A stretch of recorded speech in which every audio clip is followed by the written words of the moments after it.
Dominant Protector. Credit to the author. 2,581-90. Ang mga pangalan po na nandito ay galing sa mga name generator. Kaya kung meron man pagkakatulad sa mga pangalan ng totoong tao o lugar, ito ay tunay na hindi sinasadya. Dahil sa pagtingin sa ekspresyon ng medical na merchant, tila lohikal ang lahat ng ito. Magalang din siyang tumayo sa likod ng tagapayo ng militar na si OG. Oh, it's my pleasure to meet you, Mr. OG. Fatty Boy was a businessman who'd been through a lot, after all. Na-curious siya, pero magalang pa rin niya itong binati. Gayunpaman, may nakatagong tanong sa kanyang mga salita. It's our first time meeting each other. Anong negosyo mo dito? Hehe, kakaiba talaga si Mr. Lei ngayon. Bakit ako nandito? Ngumiti ang tagapayo ng militar na si OG at sinabing, ngayon, maipapahayag ko na ang sagot kay Mr. Lei. Oh, please tell me, Mr. OG. Kumunat ang noo ni Fatty Boy at napaisip, mukhang hindi maganda ang intensyon ng military counselor na ito na si OG. Kung hindi siya magsasabi ng isang bagay na sobrang overbearing since it's a cooperation. Mukhang may mali sa pagtutulungang ito. Sa totoo lang, ako ang gustong makatrabaho si Mr. Lei, at ito ang kinatawan ng ating organisasyon sa maliit na bansang ito. Ngumiti si Advisor OG kay Fatty Boy. Oh, so, Mr. OG is the real boss behind the scenes. Medyo nabigla si Fatty Boy, pero umarte siya na parang walang nangyari. Then I wonder what Mr. OG wants to cooperate with me for. Nagbebenta ka pa ba ng gamot ng kumpanya natin? Gamot? Oo naman. Bahagyang ngumiti ang tagapayo ng militar na si OG. Hindi mababa ang kita mula sa droga, ngunit hindi kami interesado sa kanila. Hinahanap namin si Mr. Lei para makipagtulungan, hindi para magbenta ng droga, kundi para magbenta ng droga. Ano? Natigilan si Fatty Boy, sa wakas ay nagbago ang mukha niya. Mr. OG, hindi ka nagbibiro, di ba? Ako ay isang disenteng negosyante, ang biro na ito ay hindi nakakatawa. Sinong nakikipagbiroan sa iyo? Nag-iba rin ang tono ni Military Counselor OG, from a smiling tiger to a domineering wolf. To tell you the truth, you're already on our pirate ship. You have to do it whether you want to or not. Kung hindi, huwag mo kaming sisihin sa pagiging impolite. Kayo. Ang pangit ng mukha ni Fatty Boy, bawal ang pagbebenta ng droga. Hindi ako sigurado kung ito ay ilegal sa maliit na bansang ito, ngunit ito ay hindi pinapayagan sa ating bansa. Hindi ako magtatrabaho sa iyo. Hehe, hindi nakikipagtulungan. Sa tingin mo ba hindi tayo magtutulungan dahil lang sa sinabi mo? Ang tagapayo ng militar na si OG ay tumingin kay Fatty Boy na may kalahating ngiti. Pipilitin mo ba ako? We're all businessmen, so we should mind our own business. Kung hindi natuloy ang negosyo, magiging mabait pa rin tayo. Kung pipilitin mo pa ako, kailangan kong tumawag ng pulis. Lalong lumalala ang tono ni Fatty Boy. Tumawag ka ng pulis. Oo naman, bakit hindi mo subukan? Hindi ako natatakot na sabihin sa iyo na naglagay na ako ng ilang droga sa batch ng droga na dinala mo sa oras na ito. Maaari mong subukang tumawag sa pulisya at tingnan kung madadamay ka. Walang takot na sinabi ng tagapayo ng militar na si OG. Alam ko kung ano ang iniisip mo, sasabihin mong hindi mo alam at ginawa namin ito. Di bale, basta lumabas ito, masisira ang reputasyon ng kumpanya mo. Kukunin ko pa ang mga tao na gawin ang iyong kumpanya sa isang kumpanya ng pagtutulak ng droga, at ang iyong pangpawala ng sakit at iba pang mga gamot ay epektibo lamang dahil sa mga droga. Ikaw. Ang mukha ni Fatty Boy ay berde sa galit. Gaya nga ng sinabi ni Military Counselor OJ, kahit nalaman nilang wala siyang kinalaman dito, ang mga taong ito ay magpapakalat ng chismis at siraan ang kanyang kumpanya bago matapos ang investigasyon.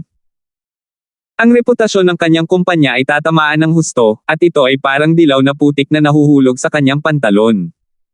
Ito ay magiging she*T. What? Do you think that working with US is the best way out? Don't worry. We don't need you to do anything.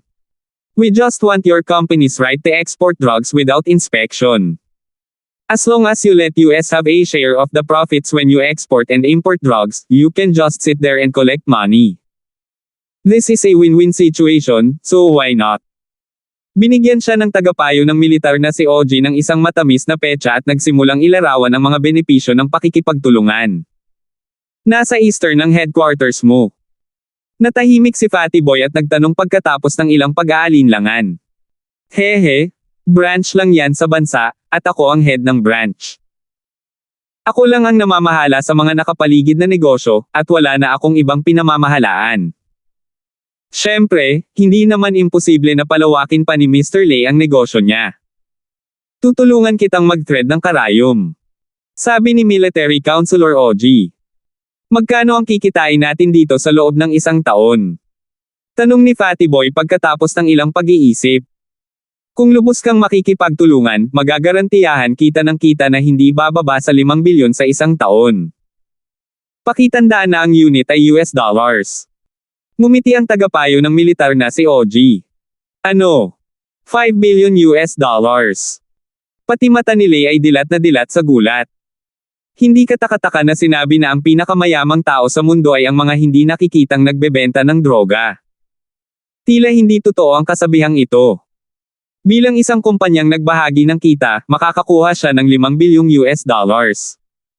Gaano karaming pera ang maaari nilang kumita? Hindi ba ito ay isang astronomical figure? Hehe, kinikilig ka ba? Tiningnan ng tagapayo ng militar na si OG ang ekspresyon ng Fatty Boy at naramdaman niya na ang kanyang mga banta at pangako ay gumana. Una, tinakot niya si Fatty Boy, tapos nangako siya ng malaking gantimpala. Hindi siya naniniwalang hindi magagalaw si Fatty Boy. Phew! To be honest, masyado akong natutokso. Hindi natinag si Fatty Boy, nabigla lang siya. Gayunpaman, kailangan niyang kumilos na parang interesado siya dito. Kung hindi, pagkatapos ng araw na ito, ang kumpanya ng medikal na doktor na si Larkins ay magiging kilalang-kilala sa pagtutulak ng droga. Ito ay magiging isang nakamamatay na dagok sa reputasyon ng kumpanya. Ginamit ang mga droga upang iligtas ang mga tao, habang ang mga droga ay ginamit para saktan ang mga tao. Ang matinding kaibahan ng dalawa ay tiyak na magiging sanhi ng pagbagsak ng reputasyon ng kumpanya. Isang tao. Anong ibig mong sabihin? Bahagyang natigilan ang tagapayo ng militar na si OG. You should know that the company doesn't belong to me alone. I have some partners, so I can't make the decision on my own. Kahit takutin mo ako, hindi ako makakapagdesisyon ngayon. Siyempre, I'm personally inclined to work with Military Counselor OG. After all, masyadong mabilis ang pagpasok ng pera. Pero kailangan ko munang kumbansihin ang mga partner ko, sabi ni Fatty Boy. Business partner mo. Oh, okay lang. Tumawag ka at yayain mo ang business partner mo na pumunta dito. Kakausapin ko siya ng personal. Ang tagapayo ng militar na si OG ay hindi nagmamadali. Hanggat tapos na ang Fatty Boy, nasa kalagitnaan na siya ng tagumpay. Military Counselor OG, why don't we talk about it in detail after we return to the country? It's not realistic for me to let my partner live at this time. I'm going abroad, and the company in the country can't left without someone to take charge. Sabi ni Fatty Boy pagkatapos ng ilang pag-iisip. 2,582. Hehe, gawin mo ang gusto mo. Ngumiti ang tagapayo ng militar na si OG at sinabing, pero paalalahanan kita, huwag mong subukang maging maliit sa akin. Huwag mo nang isipin ang pagbabalik ng bansa. Walang ebidensya na nagdadala ka ng droga dito. Noong ibinaba natin ang mga paninda, naitala ang buong proseso. Ang pangalan ng kumpanya mo ay malinaw sa lalagyan. Haha, paano ako? Talagang iniisip ni Fatty Boy na gawin iyon. Ngayong nakabalik na siya sa bansa, maitatanggi na lang niya ang lahat ng nangyari rito. Ito ang kanyang teritoryo, at hindi siya natatakot na ang tagapayo ng militar na si OG ay mula sa underworld. Ang malalaking maharlikang pamilya sa bansa ay kanyang mga kakampi. Maaari lang niyang kunin ang bahay na si Lei na lumabas at makipag-usap sa kanya o kunin si Chester na banta siya ng puwersa. Pero hindi niya inaasahan na hindi tanga ang military counselor na si OG. Ni-record pa niya, kaya hindi siya nakatakas. Mas mabuti kung hindi mo kaya. Ngumiti ang tagapayo ng militar na si OG at kinuha ang isang tansong palamuti sa mesa. Sa isang kurot, naging tansong plato ang palamuti at inihagis niya ito sa lupa. Huwag mo akong pretuhin na parang ordinaryong nagbebenta ng droga. Mamamatay ka sa isang kakila-kilabot na kamatayan. Isang magsasaka. Gulat na tiningnan ni Fatty Boy ang military counselor na si OG. Hindi niya inaasahan na isang practitioner ang lalaking ito. Mukhang may kaalam-alam ka. Saka hindi ko na kailangan pang sabihin. Sana makontak mo ako sa lalong madaling panahon pagkabalik mo sa Eastern, kung hindi, ikaw na ang bahala sa kahihinatnan. Ang tagapayo ng militar na si OG ay nagbigay ng name card kay Fatty Boy at pinagbantaan siya. Okay, I understand. In fact, I also hope to cooperate with Mr. OG. Kinuha ni Fatty Boy ang card at itinago ito. Alam niyang hindi niya basta-basta hahayaan ang mga bagay na ganito. Kinailangan niyang lutisin ito pagkatapos niyang bumalik sa Eastern. Hindi siya makatakas. Tumango ang tagapayo ng militar na si OG at umalis kasama ang mga mangangalakal ng gamot. Hindi sila aalis kasama si Fatty Boy dahil mayroon silang espesyal na channel para umalis. Ang mga ganitong uri ng mga nagbebenta ng droga ay hindi madaling mag-iwan ng record. Noong gabing iyon, nag-book si Fatty Boy ng pinakamaagang flight pabalik sa Starfield. Nakahinga siya ng maluwag nang makalabas siya ng airport. Masyadong biglaan at kakaiba ang lahat. Napagtanto ni Fatty Boy na mas naging pabaya siya at hindi na siya naging maingat gaya ng dati. Ngunit hindi katakataka pagkatapos mabangkarote ang kumpanya ni Miracle Dr. Kang, ang medikal na kumpanya ni Miracle Dr. Larkins ay pumasok sa isang panahon ng mabilis na pag-unlad, at ang Fatty Boy ay unti-unting nawala ang kanyang pagkaalerto. Ang pangyayaring ito ay nagpaalala sa kanya na maging mas maingat sa hinaharap. Noong una, gusto ni Fatty Boy na hilingin sa kanyang kasosyo sa negosyo, ang pamilyang Lane, na imbestigahan ang pagkakakilanlan ni Military Counselor OG at bigyan ng babala ang boss sa likod niya na maging mas tapat at walang anumang ideya tungkol sa medikal na kumpanya ng Miracle Doctor na si Larkins. Karaniwan, ang mga marangal na bahay ay medyo nakakatakot sa mga puwersang ito sa ilalim ng lupa, ngunit pagkatapos malaman na si OG ay isang practitioner, ang Fatty Boy ay nagbago ng kanyang isip. Siya ay nakaharap sa isang practitioner, hindi isang maliit na puwersa, kahit nasa parehong antas ng 5 maliliit na marangal na bahay, kaya nagpasya siyang hilingin kay Chester na harapin si OG. Si Chester ay tagapagmana ng isang karaniwang bahay, at isa rin siyang Earth-class early-phase physical at spiritual practitioner. Siya ay napakalakas. Masasabi ng isang tao na ang isang karaniwang bahay ni Wu ay halos kapareho ng mga nakatagong bahay na iyon, kaya sa tulong ni Chester, dapat niyang harapin si OG Liang. Para naman kay Terence, ayaw siyang guluhin ni Fatty Boy. Ipinagkatiwala ni Terence ang kumpanya sa kanya na mamahala, kaya hindi siya pwedeng humingi ng tulong kay Terence sa tuwing may mali, hindi ba? Kinailangan niyang problemayan si Terence para sa mga bagay na wala siyang magagawa, tulad ng pag-atake ng medikal na kumpanya ng Miracle Doctor na si Kang at iba pa, ngunit naramdaman niyang kaya ni Chester ang mga bagay tulad ng Underworld, kaya hindi na kailangang gumawa ng kahit ano si Terence. Gusto niyang bigyan ng kaunting problema si Terence hanggat maaari. Ang unang ginawa ni Fatty Boy nang makabalik siya sa Starfield ay tumawag kay Chester at sabihin sa kanya ang nangyari. Hiniling niya sa kanya na tumulong at pumayag si Chester nang walang pag-aalinlangan. Siya at si Fatty Boy ay parehong kampo ni Terence, at si Fatty Boy ang namamahala sa negosyo ni Terence. Ngayong nagkaproblema ang kanyang negosyo, natural lang na tumulong siya. Pagkarating ni Chester, mas gumaan ang pakiramdam ni Fatty Boy. Tinawagan niya ang tagapayo ng militar na si OG at hiniling na makipagkita sa punong tanggapan ng kumpanya ng gamot ni Miracle Dr. Kang para talakayin ang partnership. Sumang-ayon kaagad ang tagapayo ng militar na si OG at sinabihan si Fatty Boy na pupunta siya sa susunod na umaga. Kinaumagahan, dumating ang tagapayo ng militar na si OG sa punong tanggapan ng kumpanyang medikal ng doktor na si Kang sa tamang oras. This time, may kasama siyang 2 tao, pero hindi yung pharmaceutical businessman ang sumunod sa kanya noon, ibang tao ang mukhang follower. Sa ilalim ng pamumuno ng security guard ng kumpanya, dinala ang military counselor na si OG at ang kanyang mga alipor sa reception room ng kumpanya. Medyo nalungkot siya na hindi lumabas si Fatty Boy para batiin sila ng personal. Pakiramdam niya ay may maaaring magkamali sa pakikipagtulungan. Hindi kaya tinatangkilik lang siya ng Fatty Boy. May backup plan ba siya pagkabalik niya? Pagkapasok sa guest room, nakita ng military counselor na si OG ang Fatty Boy na nakaupo sa pangunahing upuan. Nasa tabi niya ang isang binata na naka-cross legs. Mukha naman siyang mayabang. CEO Lay, anong ibig mong sabihin dito? Hindi ka na magtatrabaho. Madilim ang mukha ng tagapayo ng militar na si OG, at ang kakulangan ng pagbati ni Fatty Boy ay lalong nagpatunay sa kanyang mga hinala. Militar na tagapayo OG. Hindi umimik si Fatty Boy. Naunang tumayo si Chester at inilahad ang kanyang kamay kay military advisor OG, ako ang young master ng Common Household, Chester. Sa pamamagitan nito, sinimulan ni Chester na i-channel ang sining ng kanyang practitioner ang kanyang lakas bilang isang Earth-class maagang yugto ay ipinapakita ng buo. Hehe. Ngumiti si Advisor OG at nakipagkamay kay Chester, hindi ko alam na ang medical company ni Miracle Dr. Larkins ay may marangal na pamilya. Buti naman alam mo importante na malaman mo kung sino ka.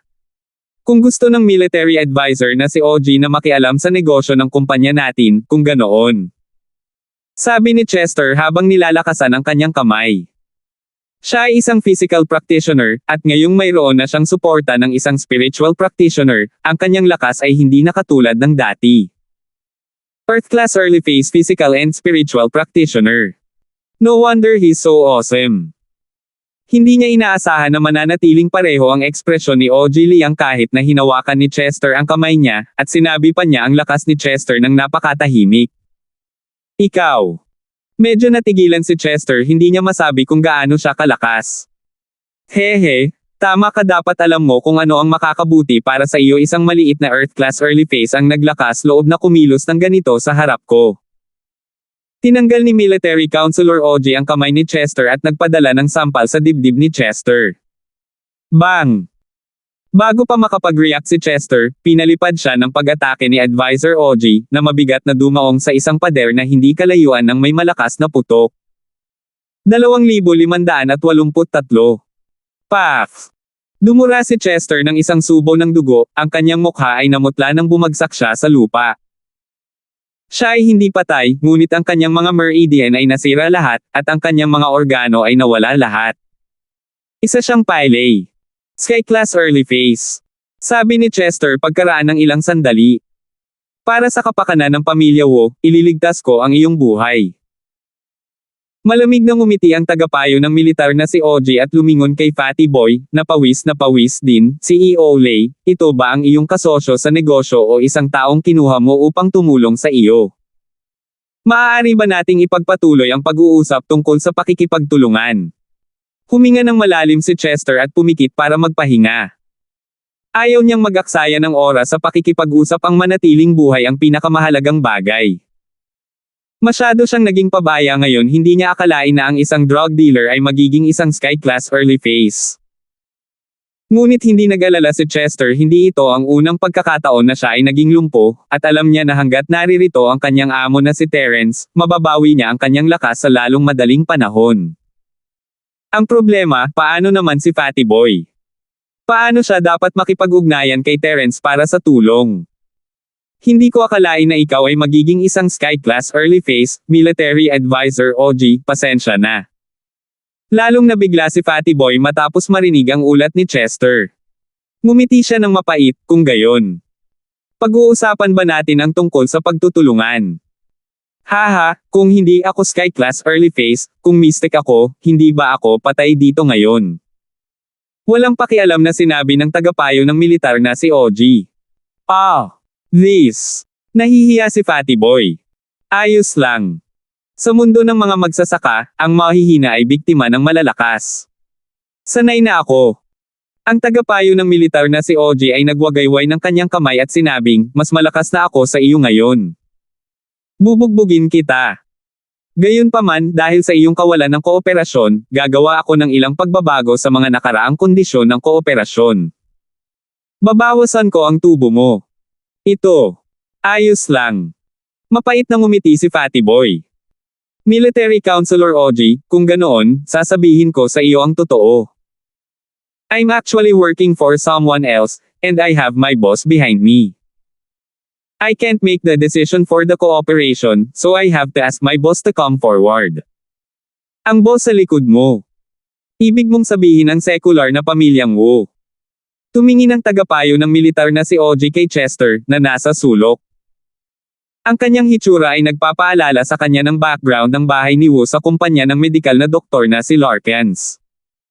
Hindi, kami ni Chester ay parehong nagtatrabaho para sa amo. Umiling si Fatty Boy, tinanggihan ang hula ni Military Counselor OG.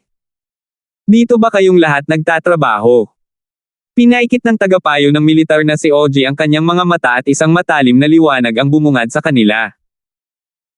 Ang akala niya ay ang medikal na kumpanya ng miracle doctor na si Larkins ay may background lamang ng ordinaryong bahay na si Wu, ngunit ngayon ay tila kahit na ang young master ng ordinaryong bahay na si Wu ay nagtatrabaho para sa boss behind the scenes. Ang pagkakakilanlan ng boss sa likod ng mga eksena ay hindi dapat maging simple. Sa pag-iisip nito, napagdesisyonan niyang alamin ang lakas ng amo sa likod nito. Mabuti naman. Kung ganoon, bakit hindi mo mahanap ang iyong amo? Pero hindi ka na naman naghahanap ng tulong sa labas, di ba? Oo, ngunit hindi eksakto. Kung ang boss sa likod ko ay hindi makayanan, pagkatapos ay personal niyang kakausapin ang tagapayo ng militar na si OG tungkol sa pakikipagtulungan. Sagot ni Fatty Boy. Mabuti yan, maaari kang tumawag. Ang tagapayo ng militar na si OG ay nagwagayway ng kanyang kamay at nagutos. Hindi na nagsalita pa si Fatty Boy at dinial ang numero ni Terence. Si Terence ay nakabalik ng napakagabi mula sa Starfield kagabi, at hindi niya nakausap si Jenny pagka-uwi niya, kaya hindi niya alam kung ano ang mga termino. Kakausapin na sana niya si Jenny sa sasakyan nang tumunog ang kanyang telepono. Medyo natarante si Terence nang makita niya ang caller ID. Hindi ba nagpunta sa ibang bansa si Fatty Boy para magnegosyo? Bakit siya tumawag ng ganitong oras? Hoy, Fatty Boy, ano na? Sagot ni Terence. Boss, may nangyari sa pharmaceutical company. Walang itinago si Fatty Boy at ipinaliwanag ang lahat sa harap ng military counselor na si OG. Sinabi lang niya iyon at hindi naglagay ng anumang personal na damdamin dito. Sa wakas, sinabi niya sa kanya ang tungkol sa pinsala ni Chester. Ano? Nasugatan si Chester. Bumilis ang tibok ng puso ni Terence matapos makinig sa kwento ni Fatty Boy. Ngunit hindi siya masyadong nag-aalala kay Chester na bigla lang siya na ang advisor na ito na si OG ay Sky Class Early Phase, at mas nagkataon pa, tinawag niya itong advisor. Hindi kaya ang military counselor na ipinadala mula sa Red Conch headquarters ang binanggit ni Kuya Darwin. Sa pag-iisip na siya rin ay isang nagbebenta ng droga, ito ay posible. Yes, boss. Anong gagawin natin ngayon? Tanong ni Fatty Boy. Sandali lang, pupunta ako ngayon. Sabi ni Terence. Nagpasya siyang makipagkita sa advisor na ito, ngunit siya ay isang Sky Class Early Phase, medyo delikado para kay Terence na pumunta doon, ngunit wala siyang pagpipilian. Hindi naman siya pwedeng basta na lang makipag-compromise at magtrabaho sa kanila, di ba? Kaya, kahit na ito ay isang panganib, kailangan itong kunin ni Terence. Kung gagawin niya ito ng tama, maaari niyang mabawasan ang panganib. Maliban sa nagngangalit na apoy na 8 trigram bomb, si Terence ay mayroon ding makalangit na lambat. Kung talagang hindi ito gumana, nagcast lang siya ng all-encompassing net Sky Class o hindi ka na makakagalaw, at pagkatapos ay gagamit siya ng nagngangalit na apoy na 8 trigrams na palad para makita kung mamamatay ka. Siyempre, kung hindi siya mamamatay, magagamit niya ang kanyang ultimate killing technique, ang totoong energy bomb, at kahit gaano pa siya kalakas, masabugan pa rin siya hanggang mamatay.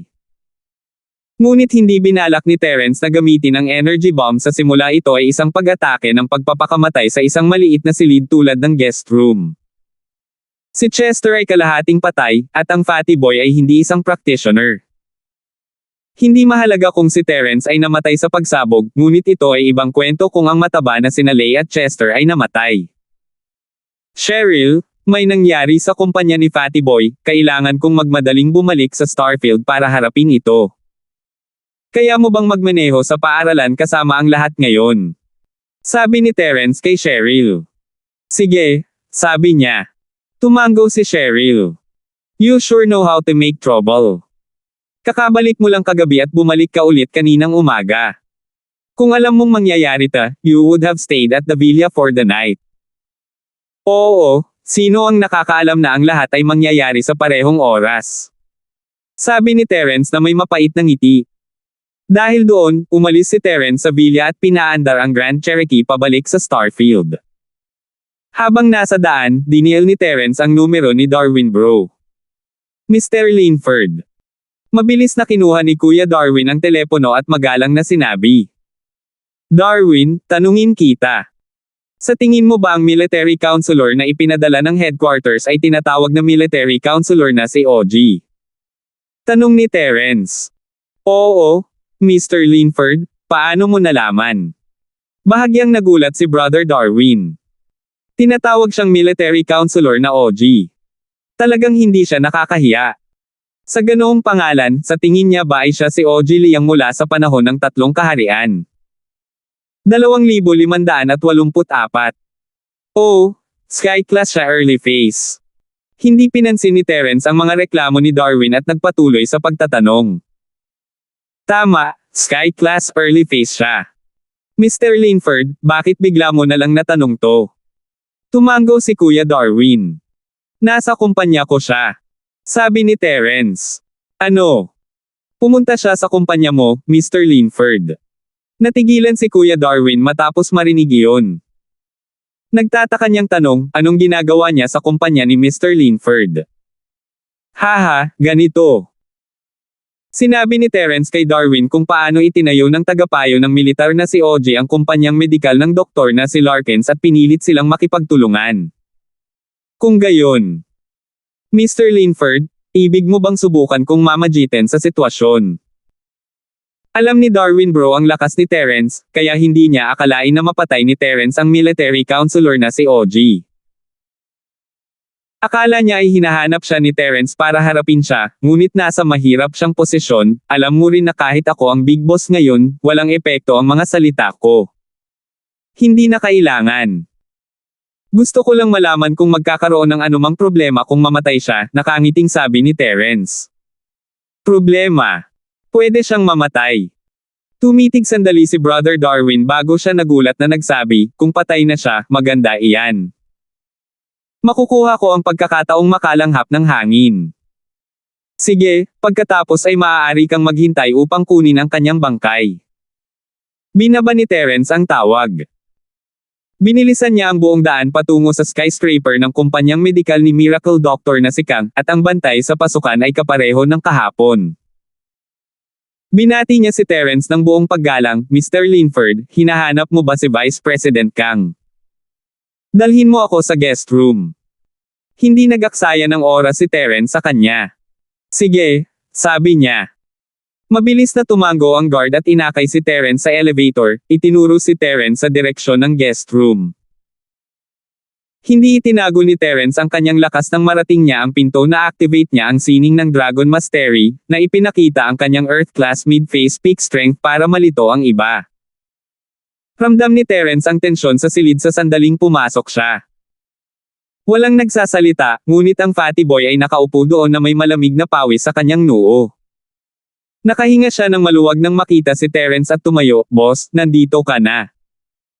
Haha, and here I was wondering how strong the person behind you was, but it's just Earth-class mid-phase peak. Tumawa ang military counselor na si OG matapos makita si Terence. Isang Earth-class early phase just came to die, and now a mid-phase peak. Sa tingin mo ba ay banta sila sa akin? Sa paningin ko, kahit Earth-class late phase peak ka, Earth-class ka pa rin. Oh! Ang ikapitong estilo ng Wildfire 8 Trigram Palm. Tinatango pa rin ni Terence ang kanyang ulo na may mababang pagpapahalaga sa sarili, kanina, at ngayon ay umatake siya ng walang anumang babala. Boom! Ang kapangyarihan ng isang makapangyarihang martial technique ay pinakawalan sa isang iglap at nabasag sa katawan ng military counselor na si OG. Nakumpleto na niya ang pag-activate ng martial technique bago niya may pagtanggol ang sarili. Katumbas ito ng ika-13 anyo ng isang normal na martial skill, hindi banggitin ang isang Sky Class Early Phase, kahit isang Sky Class Early Phase peak ay mamamatay sa ilalim ng buong lakas na pag-atake ni Terence nang walang anumang depensa. Sa pagkakataong ito, ang martial technique ay mas malakas kaysa sa ginamit sa pag-atake sa ikatlong kapatid ng kanan. Kung ang ikatlong kapatid na lalaki ng kanan ay maaaring baldado, ang tagapayo ng militar na si Oji ay mamamatay na may mga hinaing. Namatay ang tagapayo ng militar na si Oji bago pa man siya makapagsalita. Ang kanyang buong katawan ay binugbog sa isang tumpok ng meat paste, at ang kanyang mga buto at buto ay nabali lahat. Ito ay bilang kahabag-habag hanggat maaari. Ha! Inosenteng lumingon si Terence at tumingin sa natigil ang tagasunod. Mapatla ang mukha ng tagasunod at nanginginig ang katawan. Isa lamang siyang Golden Class Master, at hindi niya kayang tumayo sa daliri ni Terence. Sa kanyang mga mata, nakita na niya si Terence bilang Sky Class Early Phase Peak, o kahit na Sky Class Mid Phase. Bagamat ipinakita lang ni Terence ang kanyang Earth Class Mid-Phase Peak Strength, ang skill na ginamit niya ay Sky Class na ika-13 anyong ito ay isang bagay na Sky Class Early Phase Peak o Mid-Phase Masters lang ang magagamit. Pagkatapos, tiyak na pinigilan ni Terence ang kanyang lakas ng kusa, kumikilos na parang baboy para kumain ng tigre. Nang tumingin si Terence sa kanya, tuluyan na siyang nasaraan ng loob. Senior, I'm just a follower. It's none of my business. This was all military counselor Ogi's idea. Oh, then take his body and scram back. Sabihin mo sa mga tao sa likod mo na kapag may oras ako, pupunta ako sa headquarters mo at ayusin ang score na ito. You dare to touch my company, do you want to die? Mahinang babala ni Terence. Natural, hindi niya papatayin ang tagasunod na ito. Kailangan niyang maghanap ng taong magpapasa ng mensahe pabalik kay Oji Liang at ibalik siya kasama ang kanyang bangkay. Sa oras na iyon, kasama ang matanda at kahabag-habag na bangkay ng tagapayo ng militar na si Oji, mas madali para sa kapatid na si Darwin na umangat sa tuktok. Ang mga eksperto sa punong tanggapan ay kailangan ding mag-isip ng 2 beses. Sa ganitong uri ng lugar na may sama ng loob, hindi nila dapat iduwit ang kanilang mga sarili. Ang sama ng loob ay nilikha ng military counselor na si Oji, at aayusin na ni Terence ang mga ito kapag nagkaroon siya ng pagkakataon, hindi ba humihingi lang siya ng gulo sa pagdating niya ngayon. Naniniwala siya na walang handang makisali sa gulo na ito, at natural na ma-promote si Kuya Darwin. Oo.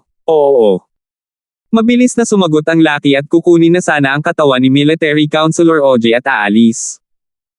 Teka lang Fatty Boy, kuhanin mo siya ng travel bag. Kapag ganito ang ginawa mo, matatakot ang mga normal na empleyado. Sabi ni Terence, winawagayway ang kanyang kamay para pigilan ang tagasunod.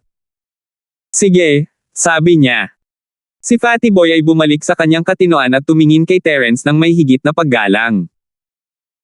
Isang galaw at ang bastos na military counselor na si Oji ay patay na. Hindi ba't medyo malakas siya? Nabalitaan ni Chester na makakalaban ni Terence ang Sky Class Masters, ngunit sabi-sabi lang iyon ito ang unang pagkakataon na nakita niya ito, at si Terence ang pumatay sa isang Sky Class Master sa ilang segundo. Natuwa si Chester na ang kanyang 2 amo ay parehong malupit na tao. Nagawa ni Galten na patayin ang Admiralty cover user, at si Terence ay nakapatay ng Sky Class sa ilang segundo. Hindi sila normal na malupit na tao. Mukhang tama ang pinili niya noon. Mabilis na nakahanap ng travel malite si Fatty Boy at ibinigay ito sa follower. Tahimik na inilagay ng tagasunod ang katawan ni Oji sa malite at isinara ito. Tumingin siya kay Terence nang may paggalang at umalis papuntang guest room. Ang laki na ito ay mula rin sa punong tanggapan. Siya ay orihinal na isang maliit na laki mula sa punong tanggapan. Napakaluwalhati ng pagsunod sa tagapayo ng militar na si Oji sa domestic branch. Hanggat siya ay gumawa ng isang mahusay na trabaho, siya ay maaaring pumailang lang sa hinaharap. Sa katunayan, ito ang kaso. Pagkatapos niyang pumunta rito, direktang kinuha ng military counselor na si OG ang lahat ng mga gawain ng domestic branch bilang isang military counselor, na monopolyo ang kapangyarihan. 2,585. Dahil dito, ang malaking boss ng sangay, si Kuya Feng, ay walang karapatang magsalita, na katumbas ng pagiging isang figurehead. Sa pagkakataong iyon, sobrang excited ang follower na ito. Kung nagawa niya ng maayos, maaaring makuha niya ang posisyon ng pangalawang pinuno sa loob ng ilang taon. Dahil ang unang pinuno ay para lamang sa pagpapakita, ang pagiging pangalawang pinuno ay katumbas ng pagiging unang pinuno, at siya ang direktang mananagot para sa militar na tagapayo na si OG. Siyempre, maganda ang kanyang hiling, ngunit malupit ang katotohanan. Hindi siya nagkaroon ng magandang buhay sa loob ng ilang araw bago binugbog hanggang mamatay ang tagapayo ng militar na si OG. Siya, bilang isang tagasunod, ay mahuhulog sa bangin. Bagaman maaari siyang bumalik sa punong tanggapan kung hindi na siya maaaring manatili sa sangay, siya ay magiging isang maliit na prito sa punong tanggapan sa buong buhay niya. Wala nang maglalakas loob na gamitin siya. Iisipin nilang malas siya. Imposibleng ma-develop siya. Mas mabuting maupo na lang siya at maghintay sa kamatayan. Natatakot siyang gamitin siya bilang kambing at itapon para sisihin. Kung nangyari iyon, matatapos na ang lahat. Bagamat misteryoso ang Pulang Kabibe, isa rin itong malaking teroristang organisasyon sa pagtutulak ng droga. Bukod dito, mayroon ding mga duwag sa Pulang Kabibe na ginamit sa pagdala ng tangke. Kung bumalik ang follower na ito, baka mabawasan siya dito. Nanlumos siya, hindi niya kinasusuklaman si Terence, ngunit kinasusuklaman niya ang tagapayo ng militar na si OG. Siya ay isang matalinong tao at alam na ang bawat utang ay may utang. Kung ang tagapayo ng militar na si OG ay hindi lumabas upang mangapi ng iba at nasaktan ang isang master na hindi niya kayang masaktan, paano siya nawalan ng buhay? Iniisip kung gaano kahusay ang takbo ng medikal na kumpanya ng doktor na si Larkin sa maikling panahon, paano ito magiging posible nang walang malakas na suporta. Itong militar na tagapayo na si OG ay nagsabi pa na siya ang reincarnation ni OG Liang. Siya ay simpleng reincarnation ng isang baboy, at maging ang mga baboy ay mas matalino kaysa sa kanya. Anong tanga?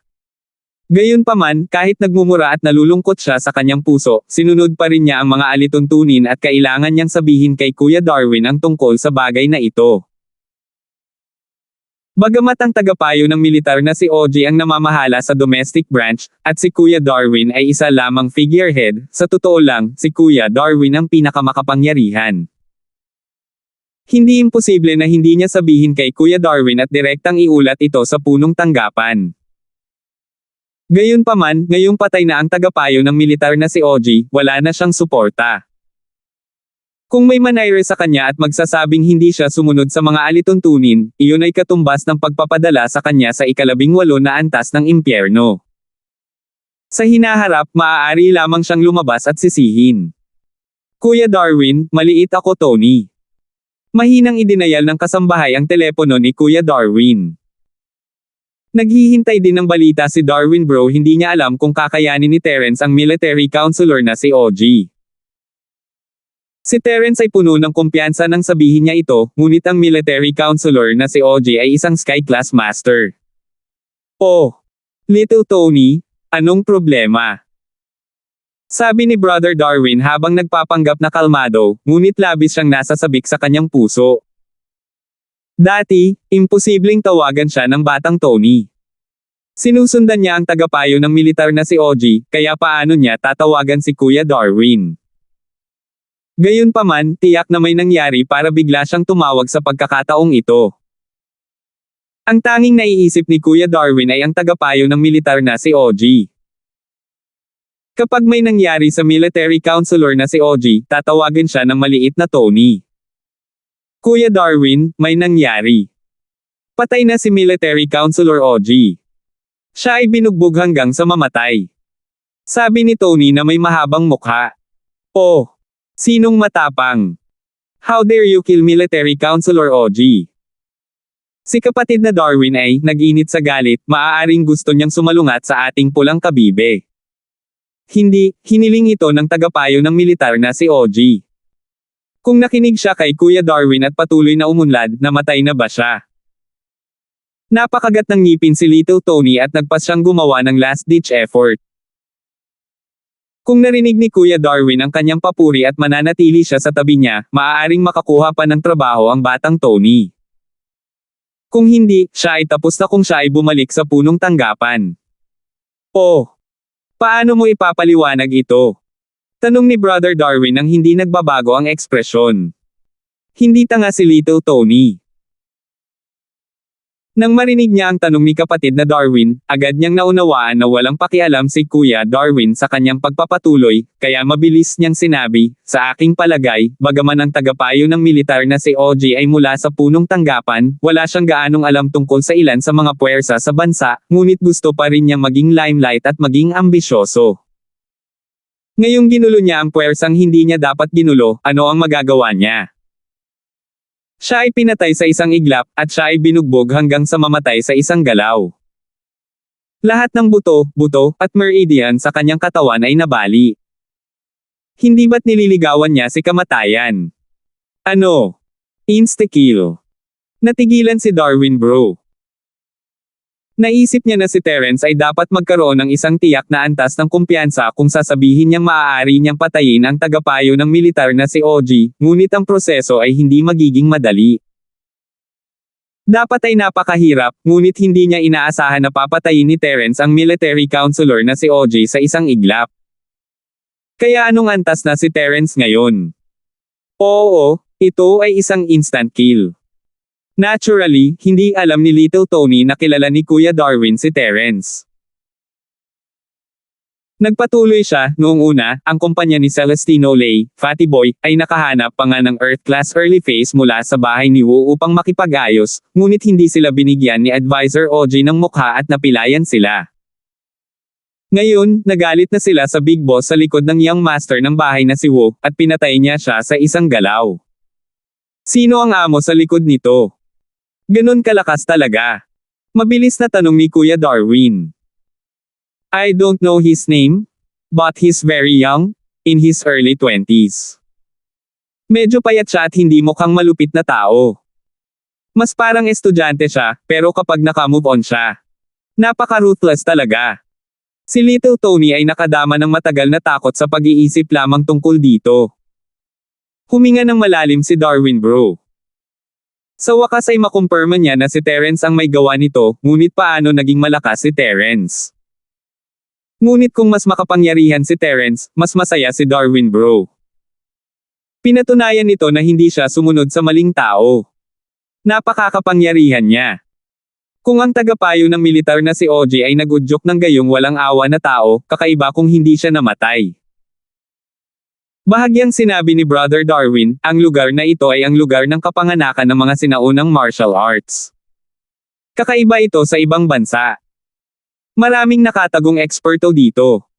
Baka wala kang makita kung hindi mo sila guluhin. Pero kung ikaw ang mag-provoke sa kanila, darating ang gulo. Oo, ganoon din ang tingin ko. Nako, hamak na tao ako, at dumating ako kasama ang tagapayo ng militar na si OG mula sa punong tanggapan. Bagamat gusto kong hikayatin siya, hindi ako pinakinggan ni military counselor na si OG. Hindi ako makapagsumbong ng palihim kay Kuya Darwin, ngunit hindi ko inaasahan na talagang gagawin kung mawawala ng buhay ang tagapayo ng militar na si OG. Kapatid na Darwin, pakiusap, parusahan ako. Sabi ni Little Tony. Magandang malaman ang pagkakamali ng isang tao at magbago para sa ikabubuti. Napakatalino mong tao. Bumalik ka kaagad at pag-uusapan natin kung paano haharapin ang bagay na ito.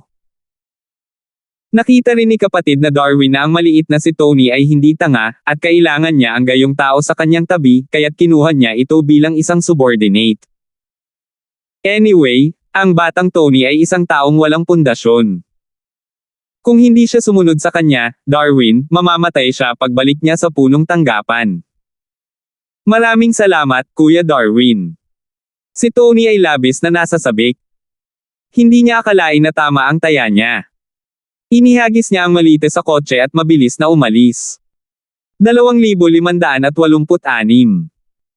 Naubos na ni Terence ang kanyang chi pagkatapos gamitin ang ikapitong estilo ng nagngangalit na apoy na 8 trigram bomb.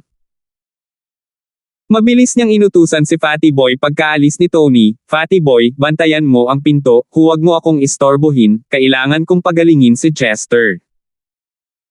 Hindi sa hindi nagtitiwala si Terence kay Fatty Boy, ngunit ang katotohanan na ang Fatty Boy ay mas mataas sa kanyang antas ay napakalaking kahinaan. Wala siyang masabi kahit kanino maliban kay Melissa, o matatapos na siya kapag nalaman ng kalaban.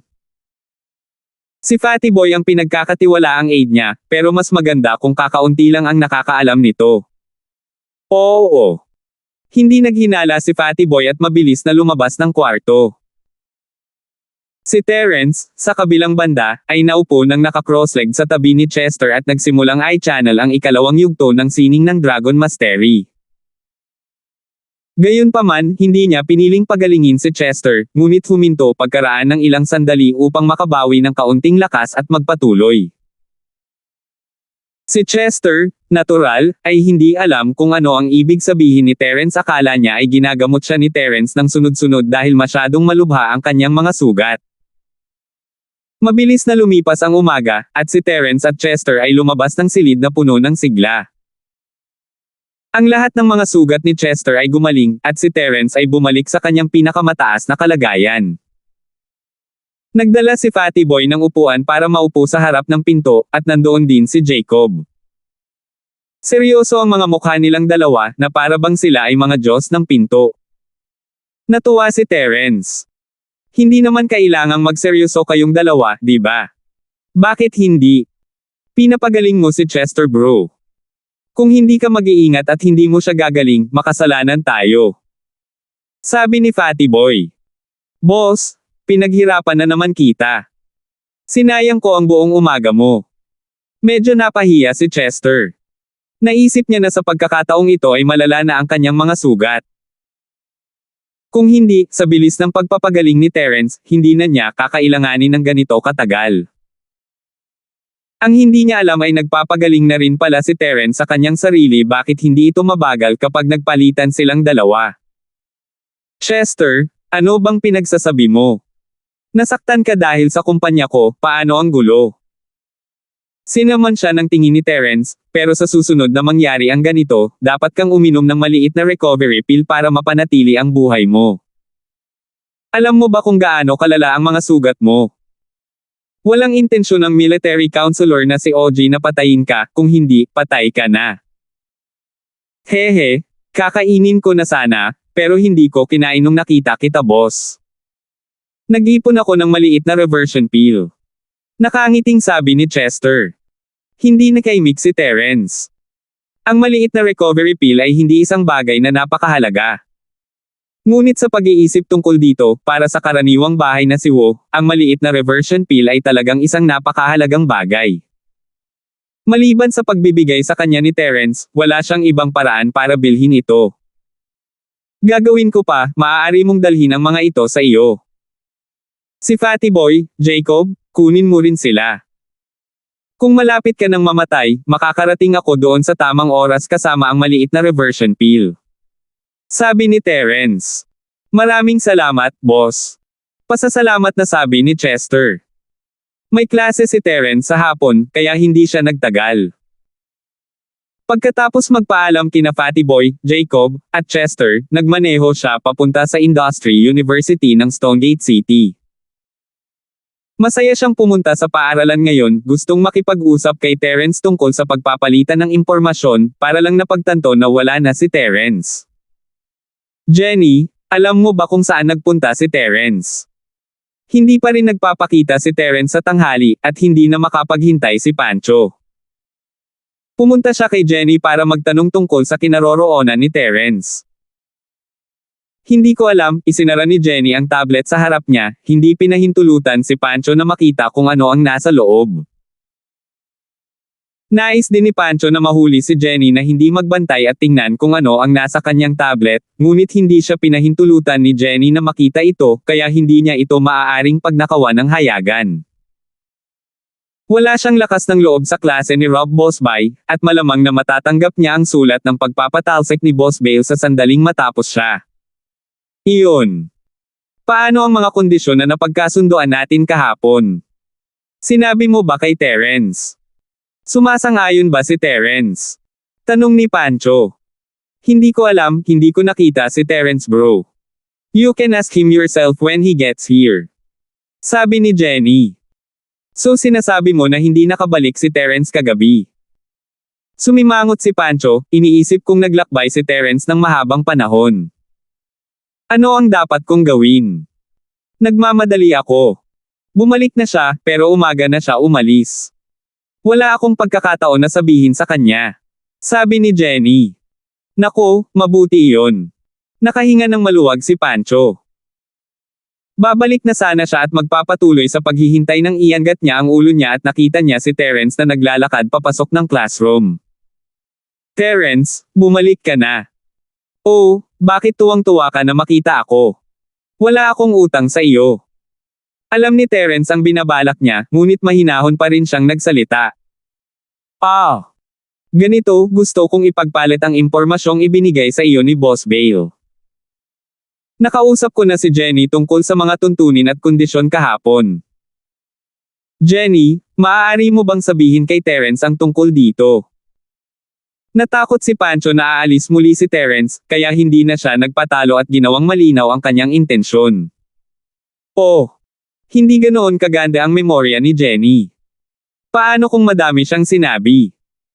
Inosenteng itinaas ni Jenny ang kanyang ulo. Saka ko nasasabihin. Hindi nakaimik si Pancho. Nawalan siya ng hininga kahapon. Terence, inilista ko na ang mga kondisyon. Maaari kitang bigyan ng second-class cauldron, isang set ng materyales para sa third-class cauldron, at 5 set ng materyales para sa third-class peel. Walang pakialam na sagot ni Terence, hindi sumasang-ayon o hindi sumasang-ayon. Kaya mo ba o hindi, Terence? Magsabi ka. Hindi alam ni Pancho ang ibig sabihin ni Terence. Hindi ka sincere. Let's stop talking. We'll talk kapag sincere ka na. Sabi ni Terence. Huwag, Terence, paanong hindi ako sincero? Hindi ba't lahat ng mga sinasabi ko ay mabuting kayamanan? Tinatawag mo itong hindi sincero. Pancho said with dissatisfaction. Bukod sa second-grade medicinal cauldron, ano pa ba ang pwedeng gamitin? Grade 3 medicinal cauldrons forging material. Sa tingin mo ba peke ako? Sa 5 bahagi ng sangkap para sa Tier 3 medicinal peel, wala akong gaanong gamit sa mga ito sa ngayon. Wala man lang akong medicinal cauldron, so para saan ang ingredients? Tanong ni Terence. Ito. Hindi inakala ni Pancho na napakatalino ni Terence. Ang mga materyales sa kanyang mga kamay ay mukhang mahalaga, ngunit ang mga ito ay hindi masyadong kapaki-pakinabang, kung gayon, ano ang gusto mo? Sabihin mo lang. 2,587. Sinabi ko na sa'yo ang gusto ko, pero hindi mo ginawa. Nagkibit balikat si Terence, walang magawa. Kaya, kung sincero ka sa pakikipagpalitan ng impormasyon sa akin, dapat mong sabihin sa akin kung ano ang mayroon ka. Ako. Ang mga nauna ko lang. Wala na talagang masabi si Pancho. Ito lang ang mga bagay na kaya niyang magdesisyon. Paano maaalis ang iba pang mahahalagang kayamanan na nakatago sa iyong pamilya ng kusa? Nako, kung ganoon nga, huwag na nating pag-usapan. Sabi ni Terence. Huwag.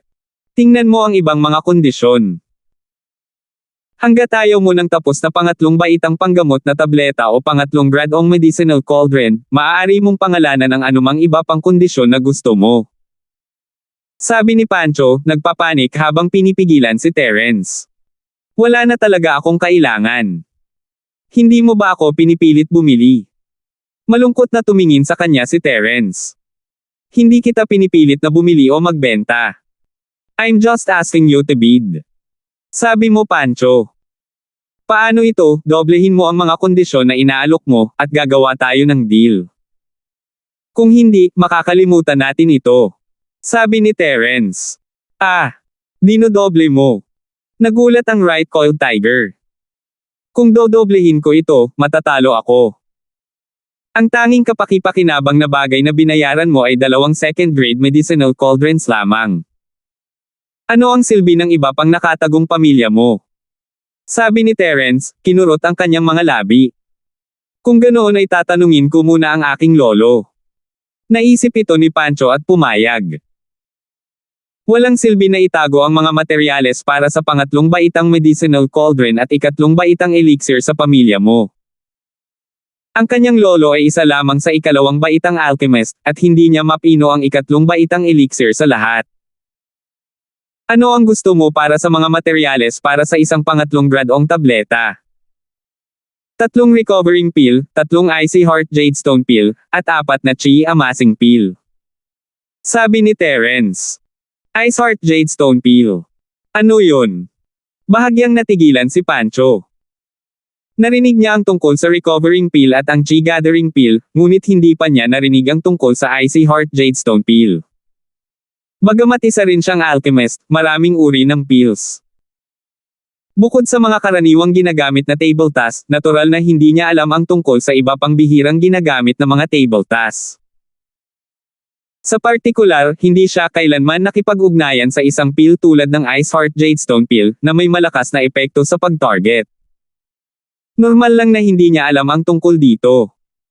Nako, ibibigay ko sa'yo ang recipe ng tableta. Pwede ka nang bumalik at mag-concoct. Sabi ni Terence. Ang Ice Heart Jade Bone Pill ay kapaki-pakinabang lamang para sa mga taong tulad ng Rock na Candy Girl, kaya hindi mahalaga kung ang recipe ay nakalat. Bahay hindi ka makakakuha ng pera mula dito. Sige, sabi niya.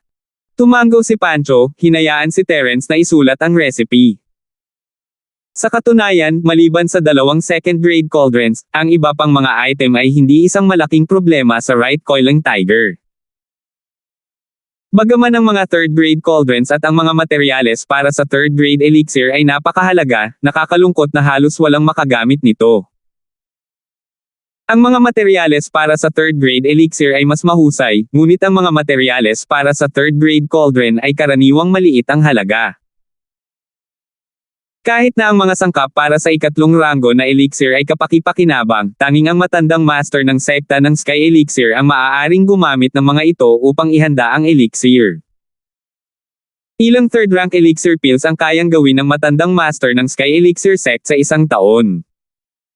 Naturally, mayroong mas maraming sangkap at mas kaunting mga table tasks.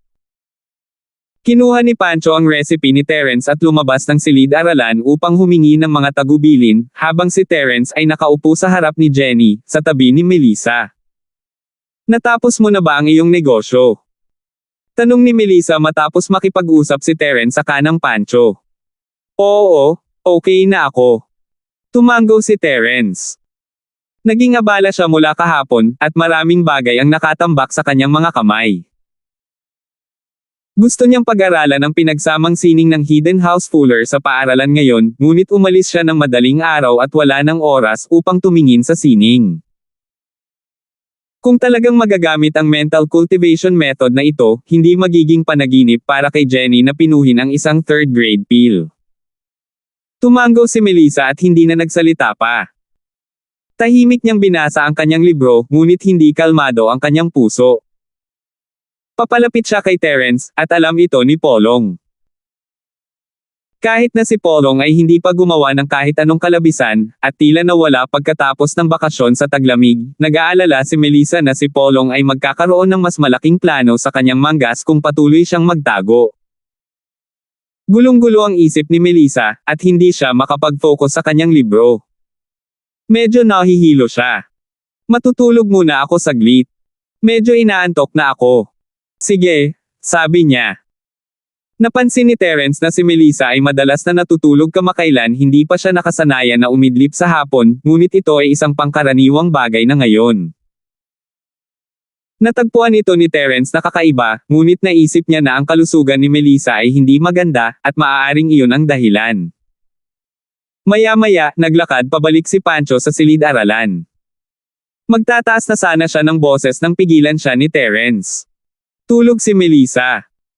Kung gusto mong makipagpalitan ay hinaan mo ang iyong boses, o kaya'y mawala ka. Ah. Okay, Terence. Pumapayag ang lolo ko sa hiling mo, pero isa lang ang dagdag na kaldero sa grade 2 natin ngayon, at hindi pa tayo binibigyan ng kota ng mga nakatataas sa taong ito, kaya isa na lang ang maibibigay ko sa iyo. Susulatan kita ng IOU para sa isa, paano ito? Tanong ni Pancho. That won't do. What if you don't keep your word after you copy the information? Ibibigay namin ang pera at mga gamit, or else walang usapan. Matigas na sabi ni Terence. Ano ba ang dapat nating gawin? Sa bahay ko lang ang mga bagay na ito, bakit ang tigas mo? Hindi ka ba pwedeng maging mas flexible? Bakit hindi mo hilingin kay Boss Bale na maging saksi? Sa tingin mo kaya kitang F*** up? Walang magawang sabi ni Pancho. Hinahanap mo si Boss Bale at gusto mong makipagpalitan ng impormasyon. Tanong ni Terence. Ito. Naisip ito ni Pancho at pumayag. Kung handa si Boss Bale na ibigay sa kanya ang impormasyon, hindi na niya kailangang dumaan kay Terence para ipagpalit ito. Kung gusto mo ng isa pang kaldero, iba ang ibibigay ko sa'yo bilang kapalit. Paano na? Ibang bagay. Si Terence ay walang maisip na kapalit sa ngayon. Pinag-isipan niya ito at sinabing, kung gayon, kukuha ako ng isa pang set ng mga materyales sa pagdadalisay ng kaldero sa ikatlong baitang. Ito. Hindi pa. Nagdilim ang mukha ni Pancho. Ang dalawang ito ay natira sa dati. Ibinigay na namin ang iba pang materyales sa kaldero ng grade 3 sa Sky Elixir Sect para sa pagsasaliksik. Kung gusto mo silang bumalik, kailangan mong maghintay ng pagkakataon. F***, wala ka nito, wala ka niyan, tapos anong meron sa'yo? Sa wakas ay nakaisip si Terence ng isa, ngunit hindi ginawa ni Pancho. How about this, ayaw mo ba ng 10 portions of 3rd grade peel refining materials? How about this, I'll give you 12 portions, 4 portions of each. How about it? Nakita ni Pancho na talagang hindi na kailangan ni Terence ng kahit ano, gusto pa niya ng material ng 3rd grade cauldron, kaya gumamit siya ng ibang materyales sa halip. Oh, I see. Ayos din yan. Tumango si Terence, ngunit naisip niya na ang mga sangkap para sa isang 3rd class na tableta ay hindi masyadong mahalaga. Bakit mo pa siya bibigyan ng Pancho ng dalawang dagdag na set? 2,588. Kung alam ni Pancho ang iniisip ni Terence, malamang na masusuka siya ng dugo. Dalawang bahagi lang ang ipinangako niya para ikulong si Terence para tumigil siya kapag nakuha na niya ang kalamangan at tapusin ang deal sa lalong madaling panahon, hindi dahil walang halaga ang mga materyales. Siyempre, hindi ito mahalaga dahil sa kung ano ito ay inihambing sa. Sa mga mata ng hidden house mo, ang mga materyales para sa pagpino ng mga 3rd grade na table tas ay hindi kasing halaga ng mga 2nd grade cauldrons, dahil ang mga materyales para sa mga 3rd grade na peels ay walang silbi. Kahit na ang Sky Elixir Sect ay may bundok ng mga ito. Taon-taon, maraming halamang gamot ang maaaring itanim sa hardin ng halamang gamot. Maliban kung ito ay isang napakabihirang at lumalaban sa langit na damong espiritu, ang mga materyales para sa ordinaryong pangatlong grado na mga table tas ay maaari pa ring kolektahin sa maraming dami. Siyempre, nakadepende ito sa kung kanino sila inihambing. Kung ihahambing sila sa mga ordinaryong sinaunang sekta at pamilya, ang mga ordinaryong halamang ito ay napakahalaga pa rin. Ang Sky Elixir Sect ay nagawang linangin ang mga ito sa maraming dami dahil mayroon silang pinagpalang piraso ng espiritual na lupa, kaya ang produksyon ng mga halamang ito ay napakataas. Gayunpaman, wala silang ganoong karaming mga halamang lumalaban sa langit, at maging ang sekta ng Sky Elixir ay kinailangan itong bilhin mula sa mga lugar tulad ng mga lambak ng nyebe. Okay, it's settled then. I'll get someone to prepare it now. It should ready by the end of school today. We'll pay and deliver at that time. You'd better copy first to save yourself some trouble. Paalala ng right coiling tiger. Si Melissa ay natulog hanggang sa ikalawang yugto, at nagising lamang nang pumasok si Boss Bale sa silid-aralan. Walang klase sa unang yugto ng hapon, at ito ay self-study. Ang mga mag-aaral na handang pumunta ay pupunta sa silid-aralan upang mag-aral ng mag-isa, habang ang mga ayaw ay babalik sa dormitoryo pagkatapos ng tanghalian at babalik para sa ikalawang yugto. Ang tagal kong natulog. Hindi akalain ni Melissa na 2 oras siyang nakatulog mula tanghali hanggang ikalawang yugto. Akala niya kalahating oras lang ang tulog niya. Hehe, hindi ka ba nakahinga ng maayos kagabi? Nakangiting sabi ni Terence, hindi gaanong iniisip iyon. Hindi, masarap ang tulog ko. Nagising lang ako ng 8:00 ng umaga, at hindi man lang ako nag-almusal. Nahihiyang sabi ni Melissa. Kung ganoon ay baka nasa hibernation ka. Biro ni Terence.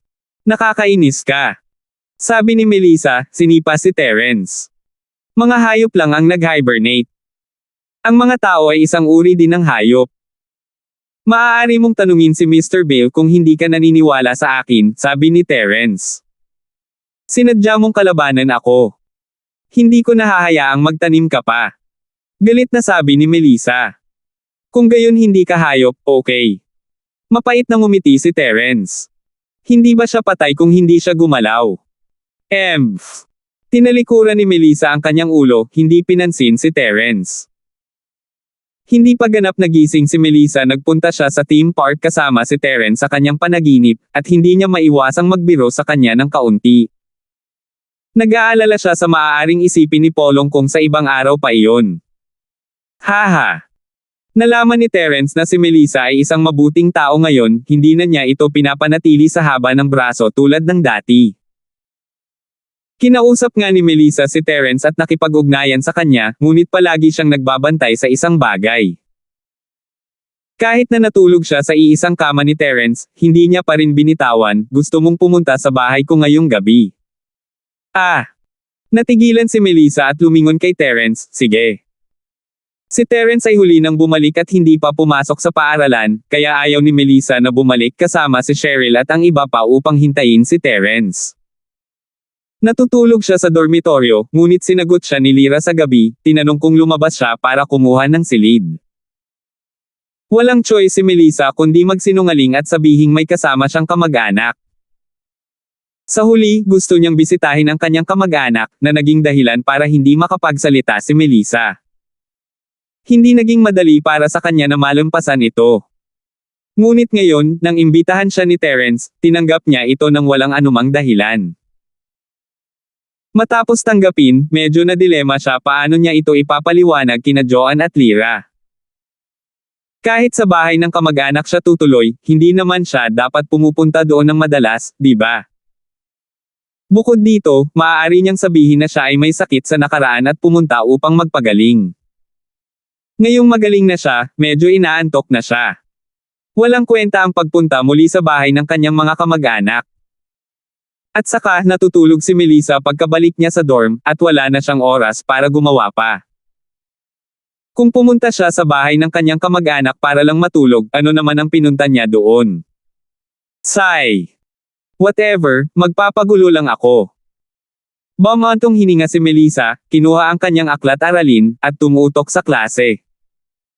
Si Terence, natural, ay hindi pinansin ang ekspresyon ni Melissa. Habang inihahatid niya ang ikalawang yugto ng sining ng Dragon Mastery, kinuha niya ang pinagsamang sining na nakuha niya mula sa Hidden House Fuller at sinimulang pag-aralan ito.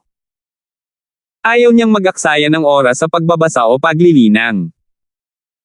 Ang pinagsamang sining ng practitioner na ito ay medyo bagay si Terence ay tumingin lamang ng ilang sulyap at nakarating sa ganitong conclusion. Ito ay isang sinaunang pamamaraan, pagkatapos ng lahat, at ganap na naiiba sa mga sining ng normal na practitioner. Hindi ito kasing langit ng sining ng Dragon Mastery, ngunit napakalakas pa rin nito. Ang sining ng practitioner ay nahati sa ilang antas, ngunit hindi sigurado si Terence kung ilan. Ang Hidden House na si Fuller ay mayroon lamang unang 2 antas, at hindi niya alam kung ang iba ay nawala o hindi mula sa pang-araw-araw at pang-araw-araw na sekta, o kung mayroon lamang 2 antas. Ginamit ni Terence ang sining ng Dragon Mastery upang tingnan ang sining ng ibang tao, sa pag-iisip na dapat mayroong ilang antas sa kanilang sining. Sa katunayan, karamihan sa mga practitioner ay mayroon lamang isang antas, tulad ni Chester. Maaari silang dahan-daang lumakas, ngunit palagi silang gumagamit ng isang antas. Ang unang antas ay ang practitioner's arts ng dalawang magkapatid na Butoy at Mitoy. Ang antas na ito ay nangangailangan ng dalawang tao upang magsanay ng magkasama, at kapag ang dalawang tao ay nagsanay ng sabay, maaari nilang isalansan ang kanilang lakas kapag nakikipaglaban. Kaya, ang dalawang Earth Class Early Phase Peak na magkasama ay karaniwang hindi magagapi sa ilalim ng Sky Class. Gayunpaman, ang pamamaraang ito ng paglilinang ng kaisipan ay tila lumalaban sa langit, ngunit mayroon din itong kapintasan.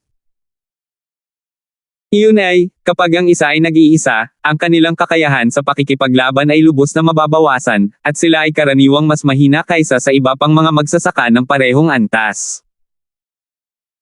Hanggat hindi masyadong basura ang mental cultivation method at martial arts technique ng kabilang partido, maaari silang manalo laban kay Butoy o Mitoy. Sa pamamagitan nito, ang pagkakaiba sa kanilang mga individual na kasanayan sa pakikipaglaban ay napakalaki. Naunawaan ni Terence kung bakit hindi naglaban sina Butoy at Mitoy noong 1v1 sa Hidden House Summit, at ang iba pang mga disipulo ni House Fuller ay lumabas lamang sa double competition. Ang isa pang depekto ng pinagsamang pamamaraan ng mental cultivation na ito ay ang binanggit ng matandang si Fuller noon. Kung isang tao lamang ang nagil-inang nito, maaari rin nilang makamit ang isang layered na pag-atake, ngunit ang epekto ay napakahirap at ang mga kahihinatnan ay napakaseryoso.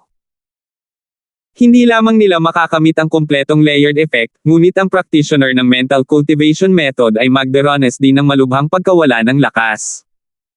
2,589. Ang pagkawala ng kanyang lakas ay hindi malaking bagay kay Terence. Hanggat may oras siya, makakabawi siya. Siyempre, kung nasa delikadong sitwasyon, magagamit lang niya ito kapag walang mang-iistorbo sa kanya at walang panganib. Tulad ng para sa ikalawang antas, ito ay talagang isang tatlong kataong kombinasyon na pag-atake mula 2 hanggang 3, mula 2 hanggang 3, at mula 2 hanggang 1 hanggang 3.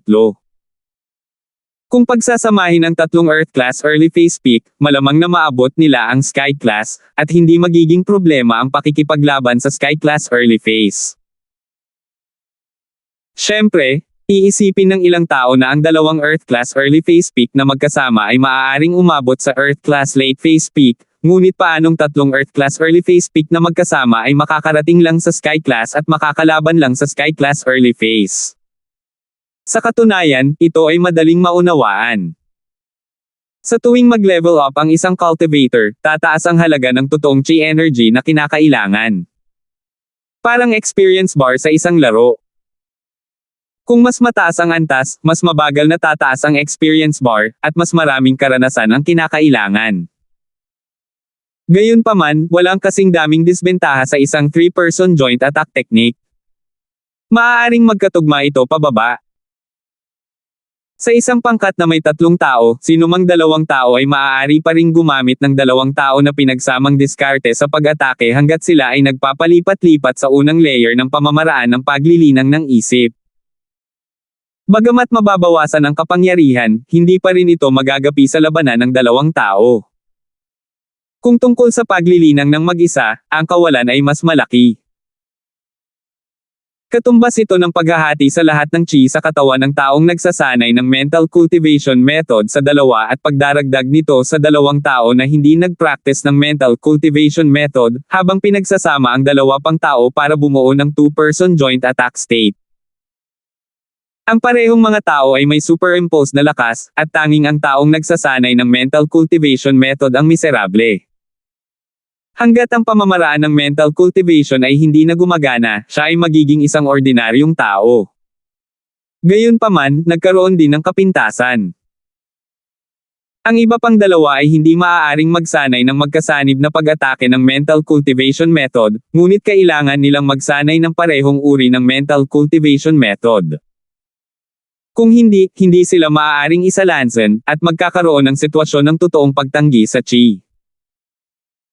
Walang sino man ang magsasanay sa isang pamamaraan na tulad nito sa kanilang sarili, maliban kay Terence, maliban kung mayroon silang tubig sa kanilang ulo. Hindi nakaimik si Terence.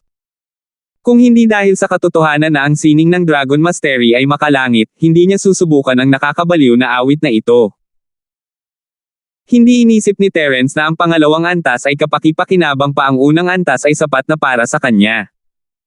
2 tao lang ang kailangan niya para makatrabaho si Jenny.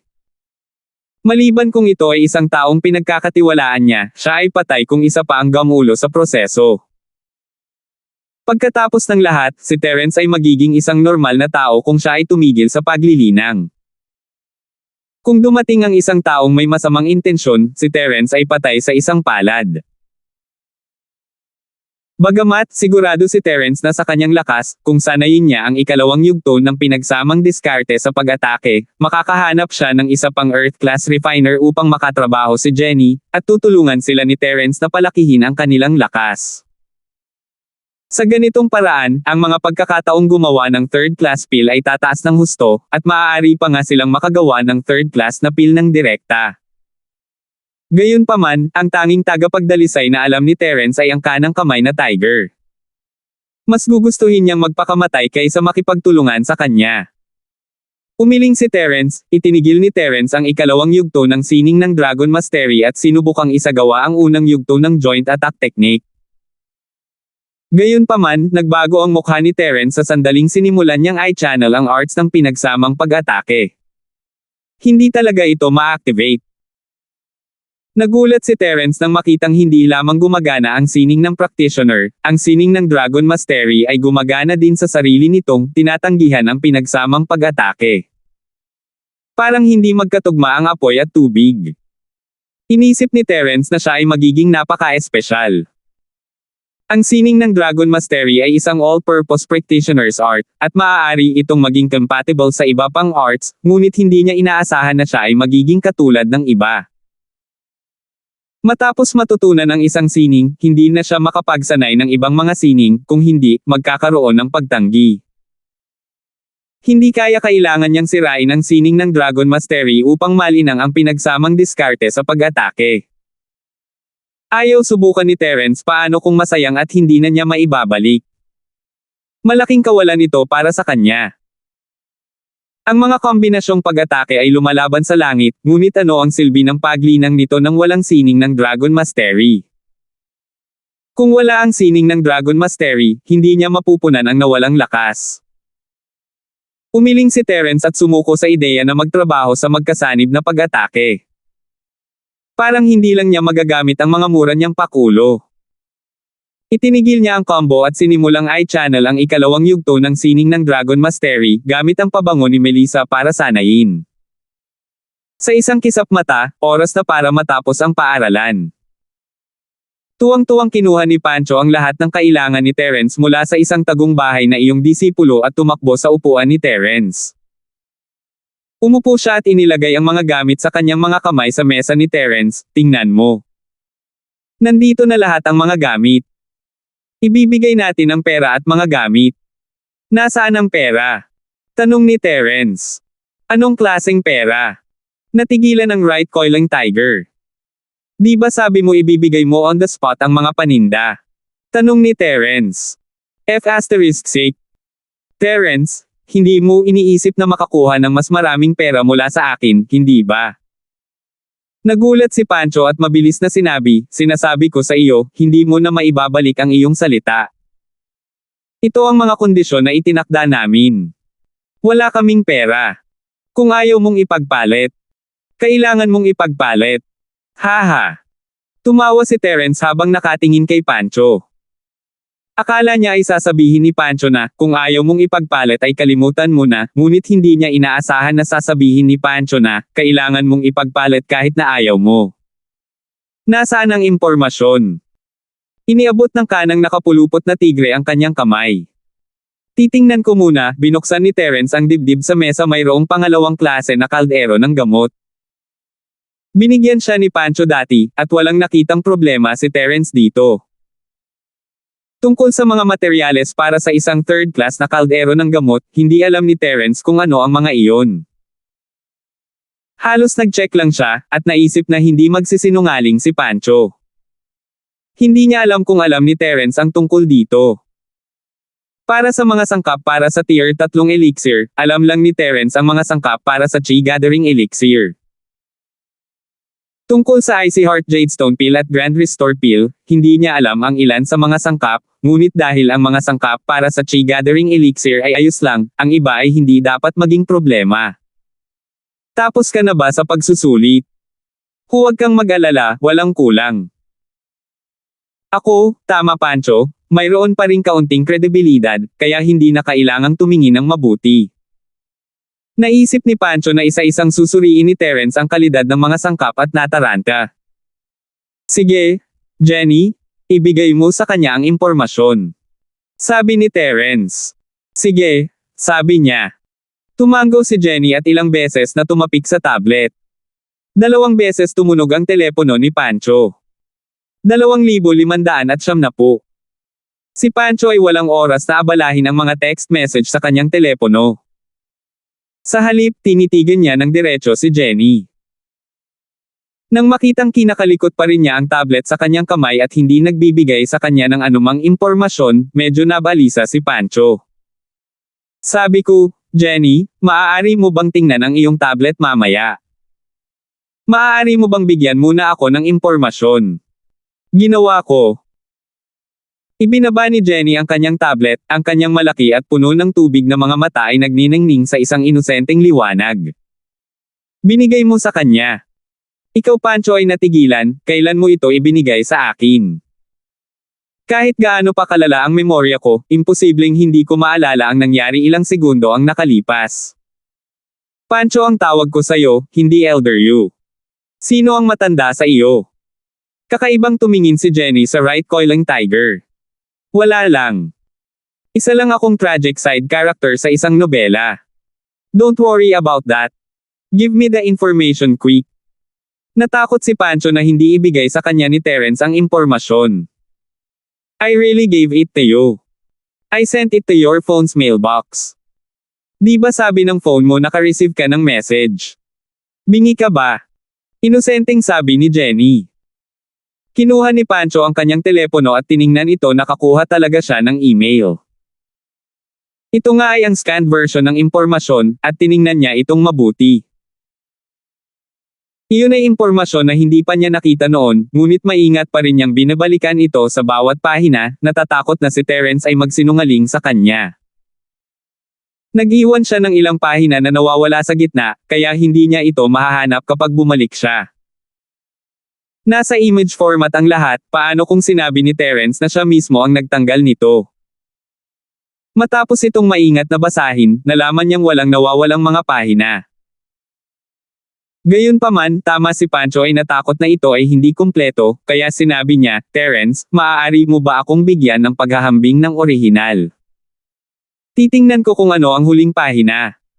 Napaka-problema mo. Kinuha ni Terence ang orihinal sa kanyang bag at ibinigay ito sa nakapulupot na tiger. Nagdilim ang mukha ni Pancho habang kinukuha niya ang mga dokumento at inihambing ang mga ito. Matapos kumpirmahin na walang problema, ibinalik niya ang mga dokumento kay Terence at tumawa ng mahina.